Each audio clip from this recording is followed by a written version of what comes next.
anunciaram nesta quinta-feira que o atacante do Real Madrid decidiu declarar guerra em relação ao pagamento de 55 milhões de euros. Provavelmente ele vai conseguir alguma coisa, o que é muita coisa dentro desses valores. Não sei se ele vai conseguir tudo, mas alguma coisa ele vai conseguir. Gente que ele, obviamente, sabe que não vão ser aceitas como essa de excluir o PSG.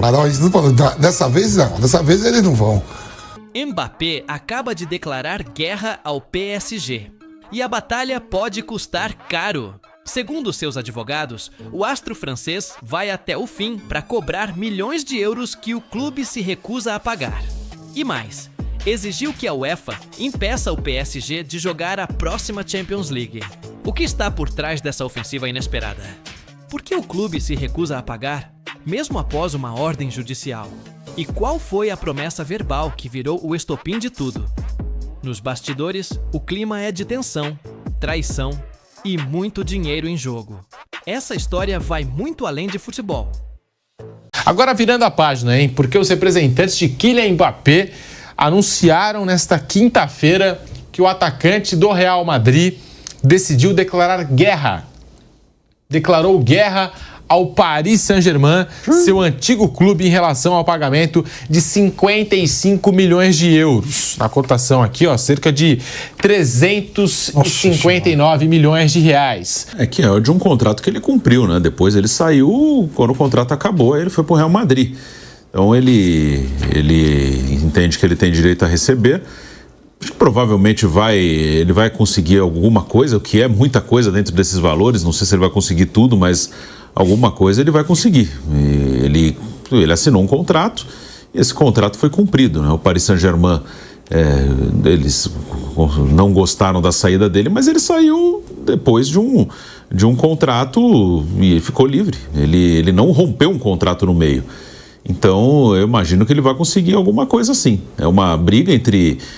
e numa disputa como essa tem política envolvida, tem um jogo de poder, não é só uma questão técnica e burocrática, mas ele vai conseguir alguma coisa, vai conseguir uma boa grana. Não sei se tudo que ele quer, mas ele vai conseguir sim. A gente sabe que não vão ser aceitas como essa de excluir o PSG, mas de qualquer forma, se tem contrato tem que ser cumprido.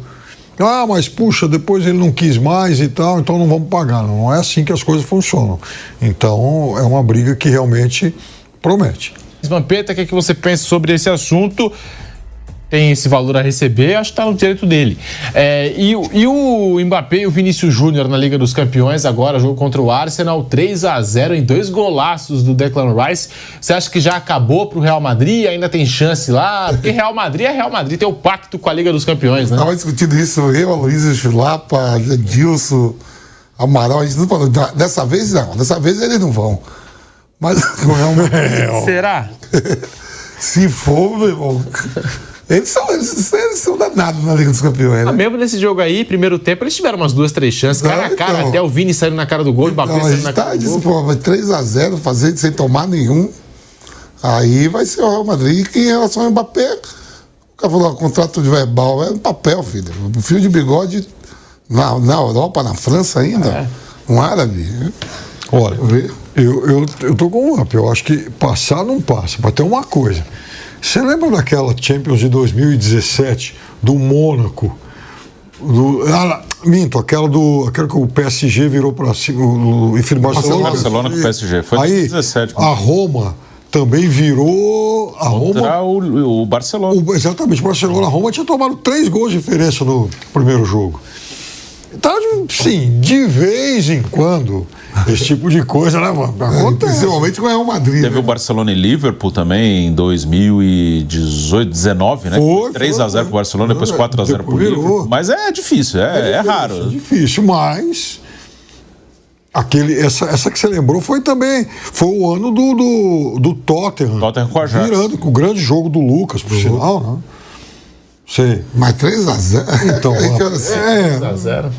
Se não fosse o Real Madrid, eu diria que já era. Então, pelo que foi o jogo. Mas por exemplo, Inter e Bayern de Munique, eu acho que ele tá aberto. Sim. O Bayern de Munique tem time para chegar lá em Milão e já... 1-0. A Inter está fazendo uma grande temporada. A Inter pode... A Inter está brigando por 3 títulos. Tem Carlos Augusto no time, hein? Sim, tem isso. Outro dia ele tá dando 2-0 do Palma, deixou o Palma empatar. Foi sábado. Na última rodada. Agora eu tô falando assim, o Bayern de Munique chega lá e ganha de 1-0, 2-1. Não, isso não é pra acontecer. Não é pra acontecer. Os confrontos do Barça e do PSG, esses aí eu acho que já foram. O PSG, diferença de 2 gols, mas é um time melhor que o Aston Villa. Sim. E o Barcelona 4-0. Esses aí acho que já era. Né? Quem passar, pega quem? Paris cruza com o Real ou Arsenal, Barcelona cruza com o Bayern ou Inter. Pode dar de novo aquela semi de 2010, Barcelona e Inter. E agora Mourinho, Guardiola. O Real Madrid vai em busca de mais um pacto aí, né? Vai em busca de mais um pacto. Eu acho que o Real Madrid, pelo que a gente acompanhou nesse jogo, primeiro tempo, até falei aqui com o Vampeta, jogo 0-0, Vini sai na cara do gol, Mbappé sai na cara do gol, tem uma bola que ele tenta passar pro Mbappé e é interceptado. É um jogo sempre aberto, né? Um jogo sempre aberto de Liga dos Campeões. Se tratando de Real Madrid, eu acho difícil, complexa a missão, mas eu ainda não descarto o Real Madrid não, hein? É um time em uma fase, 11 derrotas nessa temporada, na última foram só 2, mas é o Real Madrid, né? É o Real Madrid.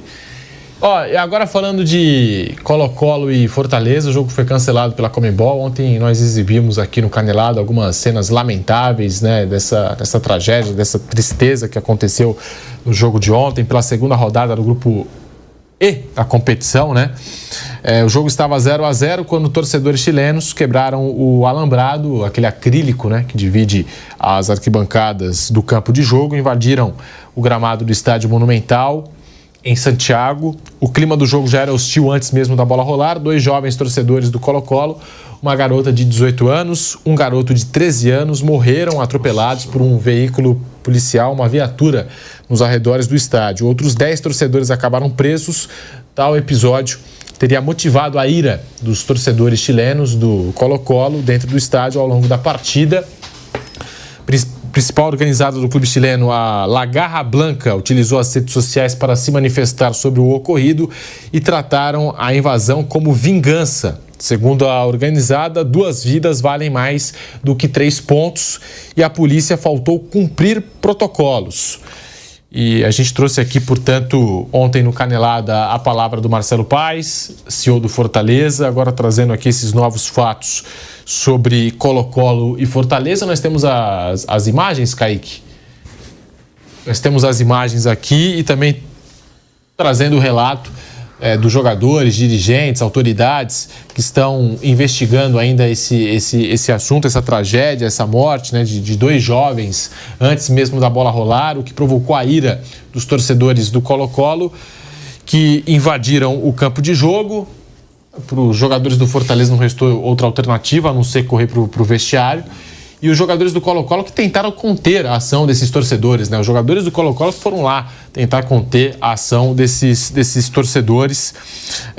O Daverson, que estava no banco do Fortaleza, mostrou objetos que foram arremessados pela torcida logo no início do segundo tempo e depois, né, para além disso, o vidro que separa a torcida do gramado. Ali é um acrílico, né? O acrílico foi quebrado também.